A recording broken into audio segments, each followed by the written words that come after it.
Welcome to Beyond the Press channel. Hi. I'm Lauri. I'm Hanna. And this thing here is electric snowboard with 10 horsepower. And because it's midsummer in Finland, pretty much the only week of the year when we don't have the snow here. So we are going to test this today. And this is made by our viewer Markus. And I have to say that this is amazingly crazy and stupid and dangerous idea, so it fits us really well. Yeah, beautiful craftsmanship. Yeah.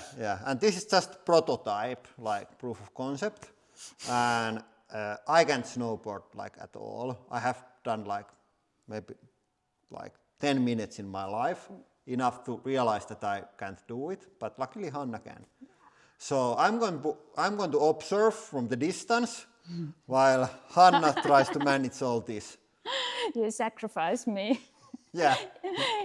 In the altar of science. Yeah, we are going to go now to the park and test it on grass. No niin, tälläpä siitä liikkeelle. Niin... Nyt tästä lähtee sitten näin. Riittääkö tehot? Joo. Hanna, how does it look? Exciting. Fast. Doesn't it look dangerous at all? Yeah. I didn't just want to say. Yeah.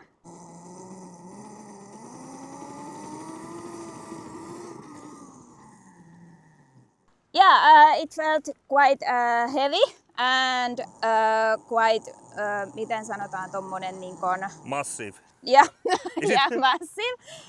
But I think only if I can have a little bit bigger legs or smaller bindings, it would be better, and I could turn it more easily. But I think you are going somewhere with this. Yeah, definitely. I think so, because this is the bindings and the weight and the width is about with my size, Your size. with my snowboarding shoes on. Yeah. And if you compare our measures here, you can easily feel the... Yeah. I can do like this, but maybe your weight is not enough. Yeah. Tilting it like this and curving and everything. Maybe I should scale it in 3 different sizes or something. Maybe, yeah. Or then I just have to train my legs more. Start to eat more. You need a big, heavy backpack to collect more weight and create more kind of like instability. It's too stable now. It should be like unstable like this. But it definitely reminds me about snowboarding. Good, that was my point. Might be also better on the snow. Yeah, exactly. This ground is very hard. Mm-hmm. Even if there is a little bit of snow, soft snow, it's gonna curve like this and like this. Yeah. Maybe in a swamp it would work, I think. If there is a swamp with a soft moss, maybe this much would be enough to make it to curve, even with your weight. Yeah, I think. And there is opportunities to make this even worse, because this is not the motor, it's just the option for the motor. It's like this here right now. Yeah. It's about half, motor covers only about the half size of this volume, so there would be space even for another motor, another chain drive. And if you split the track in half, you could have steering with different speeds of 2 tracks, as there is now only 1 track here, like this. So there could be 2 tracks, even running in different directions, and here is a possibility for another chain drive, like we've got here. It looks really safe. Yeah, exactly. It complies with all the CE markings and everything. Yeah, it's if you have a marker pen, I could write here CE. Yeah, but as always on this channel, we are trying things on laboratory settings, and as long as it's like that, it doesn't have to comply with any rules. Yes, exactly. And that's not all. If you order now, we are going to also make a skis out of this. Here is the side profile for the skis, and it's the same setup. It's actually layout here. It's almost done. Yeah, nearly done. Nearly done. I think it would be it would be like too unrealistic if you present something like this. But as we have the proof of concept here. Yes, here we have a fully operational powered snowboard. So why wouldn't we make two skis? Because I personally have lost the skill to do snowboarding, and I was kind of disappointed with my skills with the snowboard. So I'm gonna kick out the snowboard, and as that concept works, next winter I'm gonna go with skis with two separate throttles, like this. Yeah, And even if I attach these on the ski poles, and with the good springs, the ski poles are gonna push my throttle. So when I push with the ski pole, I'm gonna get 100 times more force going this way. Yeah. So if I just little bit move my ski poles, I'm gonna get like 100 times more propulsion with my skis. Yeah, that's awesome. And I also like the attitude, like, why we wouldn't make electric skis? Yeah, exactly. Somebody would ask why anybody would do such a dangerous thing, but we don't ask those questions here. We only discuss if it feels dangerous and fun, we are gonna make it. That's Yeah. I think that's the main principle. Yeah, and if you want to follow the project, I link Markus' own YouTube channel down in description.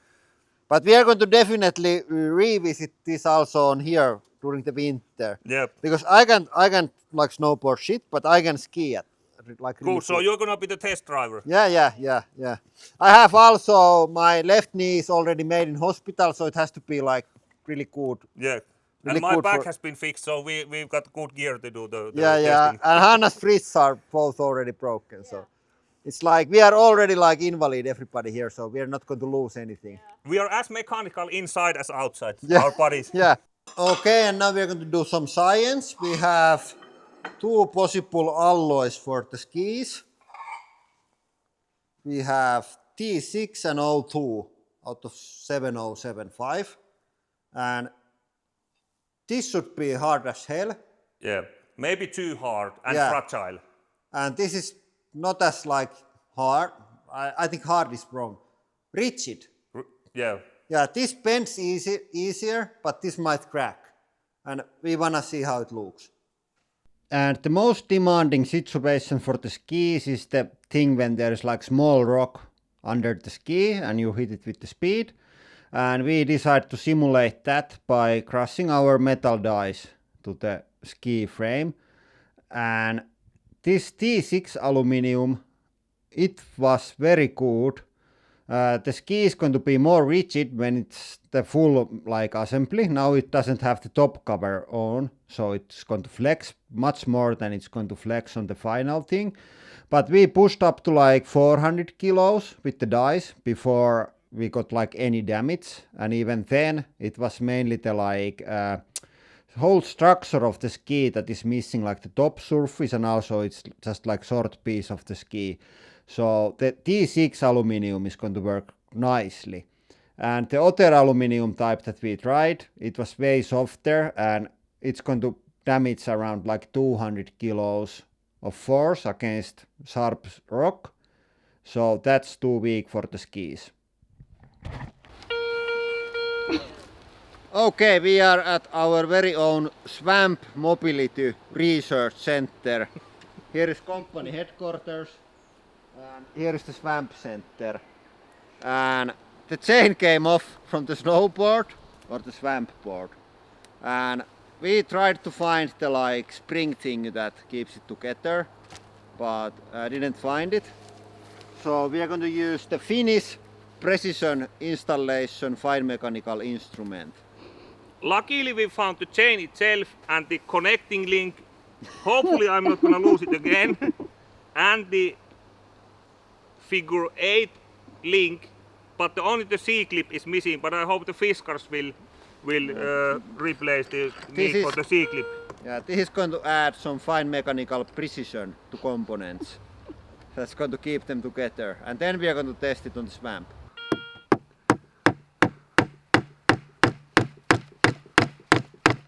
Okay, we are about to do it, and we are going to just do this in Finnish to minimize any problems with the communications. This is pretty demanding operation already.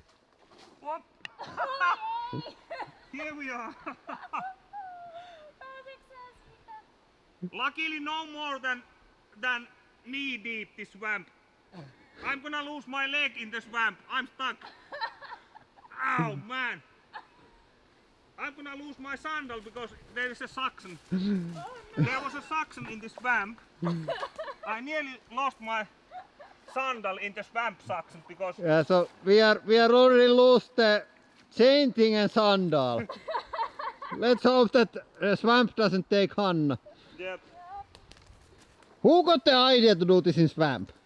It was my original idea maybe Maybe some months ago. Yeah, yeah. Our idea, Hanna's job. Ladies first, as they say. Hey! It like really works.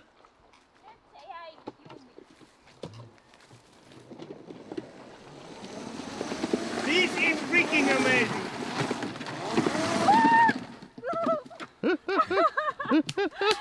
It's hard to keep it like vaikea pitää tasainen tää.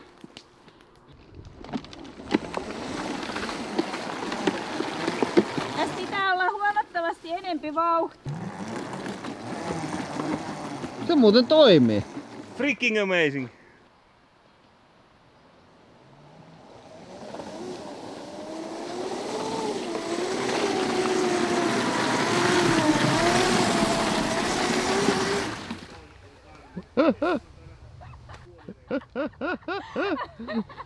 Se vaan toimii. Joo, kyllä toimii.